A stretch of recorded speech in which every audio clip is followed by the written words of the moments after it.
Greetings everyone, welcome aboard. Happy Friday to you guys. It's February 4th, 2011, finally Friday morning.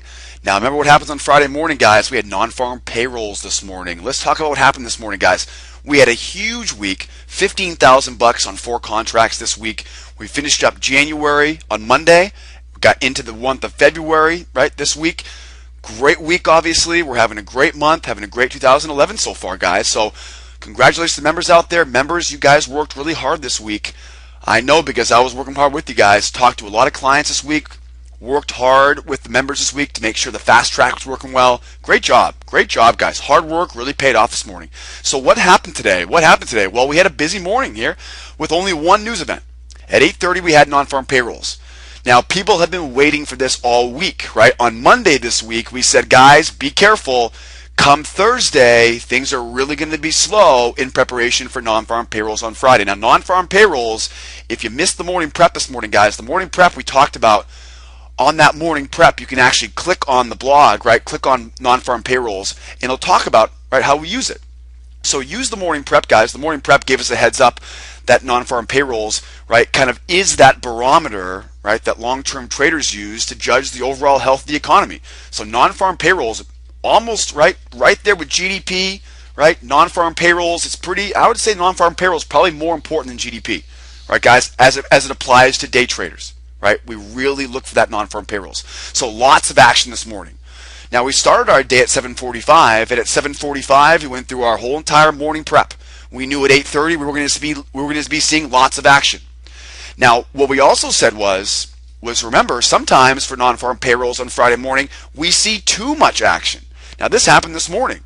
If you recall, we said you may have to wait 15 minutes after the news here at 8:30 because normally after 5 minutes things have kind of slowed down a little bit and we can get our hands, right, find some traction on some patterns. But on a non-farm payroll on a Friday morning, guys, sometimes, right, we're looking at 15, 20, 25 minutes after the news before that market stops twitching around, right, and finds some direction either up or down. So at 8:30 this morning, we tried to get our hands on or try to get our arms around who's in control, right? What is this reaction looking like? We saw the dollar speed up at 8:30, right? We saw buyers, sellers. Now the dollar eventually ended up rising, which eventually gave us selling opportunities. But there was a lot of chaos there at 8:30.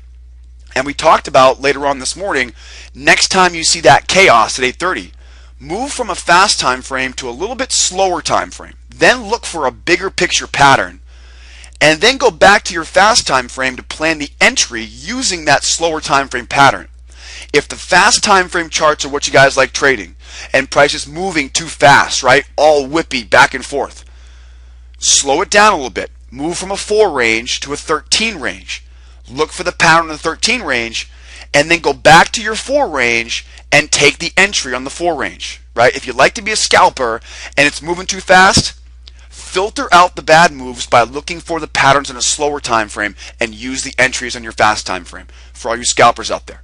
So lots of action at 8:30. Some people may say it was too fast. We want to see enough volume, but we don't want to see too much, right? We can have too much speed, believe it or not. It can be moving too quickly. Now on gold, we had gold going sideways this morning. Again, we talked about that this morning in the morning prep.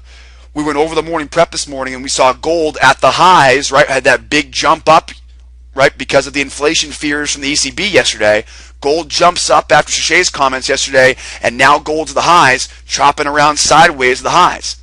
Well, of course, we're looking now to sell those highs, but we had to worry about breaking out of that sideways range first. So at the bottom of that range, we tested the bottom of the range. After 8:30, bought those lows. We quickly realized on the wrong side of the market with a wave pattern short, so we continued, right, to buy pullbacks all the way up. Now on crude oil, crude actually gave us a bunch of winners as well today. We bought the pullback on crude. If you guys recall, crude was at the top end of the price channel, so we bought the pullback to test the highs of the channel. And then we had a member of ours that said, hey, look at that big candlestick on crude. Remember that, Isaac, right? We were looking at that big wick on crude oil, the 21 range chart, and that told us get ready for the price reversal. We then began seeing the crude fall from those highs. And as you guys saw at 10:15 this morning, right? I missed the big drop at 10:15. It was real slow, if you guys recall, and we were waiting for this big drop at 10:15 for about 45 minutes this morning, if you guys remember that this morning. I turned my back for 2 seconds, and all of a sudden the market falls out of bed and drops 50 ticks. Now, normally, right, a new trader would chase after that big move. Now, we didn't chase, did we, guys? We did a great job. We waited for that price to settle the lows, and then we sold a retracement for a huge winner, right? Biggest trade of the day on the crude. So we really did a good job at being patient after that crude oil dropped. It would have been really easy to let the emotions play in and start trying to chase after it. But guys, you know what happens when you chase after, right? When you chase after things, you get in the bad position, you get bounced out, only to see the market go in your direction. So we did a fantastic job after 10:15, not chasing on crude.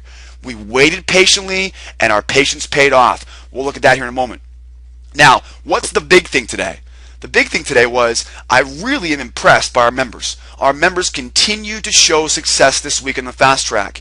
And it was incredible because we spent a lot of time on Wednesday in our members training talking about the many ways to get in, get out, and to use the fast track. The fast track method is a little bit of streamlined strategy combined with the blinders, right, to only look at what you need. And then, of course, I will reinforce the patterns in the room. The fast track has a 1-to-1 ratio. It uses limit orders. Guys, it's about a 65 to 75% winning ratio, guys. And today we had members going 8 for 10, right? 7 for 9, 6 for 8 on the fast track.